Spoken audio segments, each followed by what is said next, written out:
रात 3 बजे एक खाली रेलवे प्लेटफॉर्म पर मैंने एक लड़की को देखा जो इंसान नहीं थी।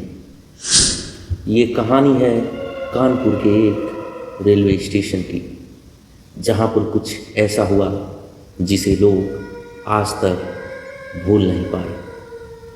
उस रात ड्यूटी पर स्टेशन मास्टर की तरफ से एक टिकट चेकर लगाया गया था जिसका नाम विकास तिवारी था।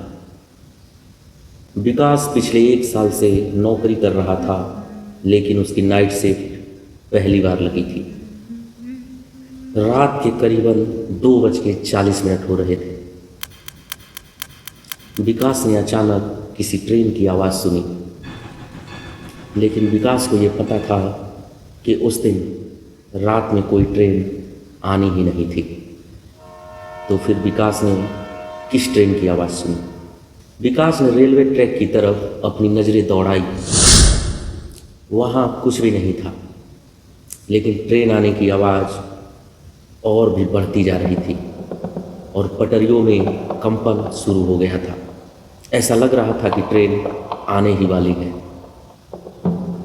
और ये सब देखकर विकास घबरा रहा था। प्लेटफॉर्म एकदम खाली था। इक्का दुक्का लोग इधर उधर बैठे हुए या फिर सोए हुए थे।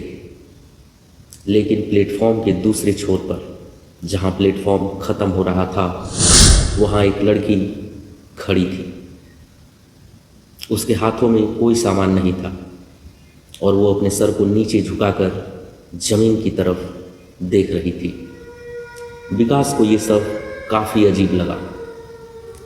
विकास ये जानना चाह रहा था आखिर इतने अंधेरे में और इस सुनसान प्लेटफॉर्म पर एक लड़की अकेले क्या कर रही है। विकास के अंदर क्यूरियोसिटी उफान मार रही थी। विकास अपने आप को रोक नहीं पाया और वो उस लड़की की तरफ अपने कदम बढ़ाने लगा। कुछ ही क्षणों में विकास उस लड़की के पास पहुंच जाता है और लड़की से पूछता है, मैडम आप ठीक हो? लेकिन कोई जवाब आता नहीं है।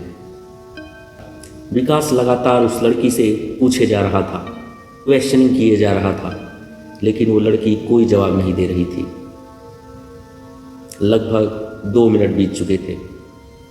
अचानक से वो लड़की अपना सर ऊपर करती है।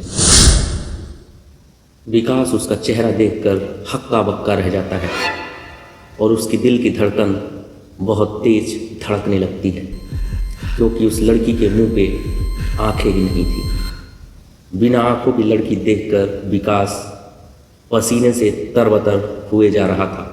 वो भागना चाह रहा था, लेकिन उसके कदम उसका साथ नहीं दे रहे थे। घबराहट में विकास ये सोचने लगता है, कहीं वो लड़की अंधी तो नहीं है। इतनी देर में वो लड़की चलना शुरू कर देती है और रेलवे ट्रैक के पास पहुंच जाती है और उसके ऊपर चलने लगती है।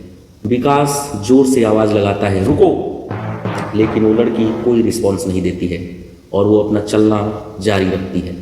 विकास बार बार चिल्लाकर उस लड़की को रोकना चाहता है, लेकिन वो लड़की और भी तेज अपने कदमों को बढ़ाना शुरू कर देती है और थोड़ी ही देर में विकास की नज़रों से ओझल हो जाती है।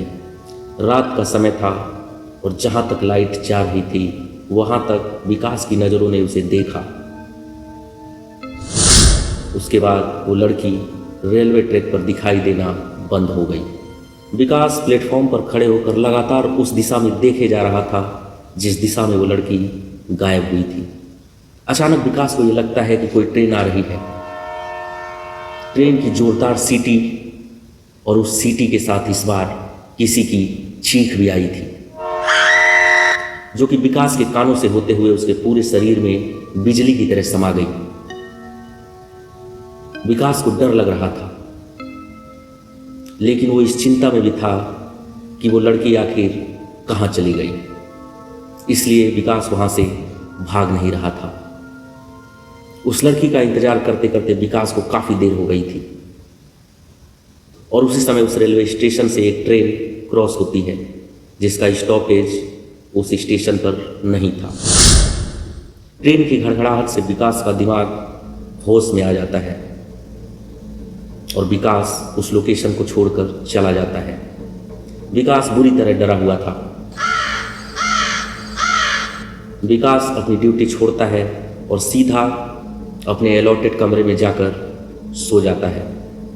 अगली सुबह वो इस घटना की चर्चा स्टेशन के कुछ पुराने लोगों के साथ करता है और वो लोग उसे बताते हैं कि तुमने जिस लड़की को देखा है वो कोई लड़की नहीं थी।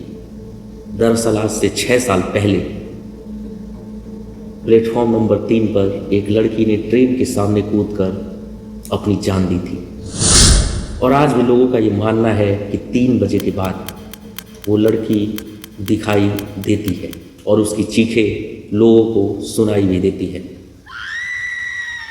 जब प्लेटफॉर्म सुनसान होता है, लोगों की आवाजाही कम होती है, उस समय पर वो लड़की किसी न किसी को ज़रूर दिखाई दे जाती है। अगर आप भी रात के समय किसी प्लेटफॉर्म पर अकेले हो और आपको ट्रेन की आवाज़ आ रही है तो पीछे मुड़कर देखने की कोशिश मत करना। और आपने इस तरह का कोई एक्सपीरियंस पहले किया हुआ है तो कमेंट बॉक्स में ज़रूर बताइए। जाने से पहले आपसे एक छोटी सी गुजारिश है, अगर आपको ये कहानी पसंद आई तो इस वीडियो को लाइक कर दीजिए और चैनल को सब्सक्राइब कर दीजिए ताकि आने वाली कहानियों की अपडेट आपको मिलती रहे। मिलते हैं किसी और भूतिया स्टोरी के साथ अगली वीडियो में। तब तक के लिए धन्यवाद।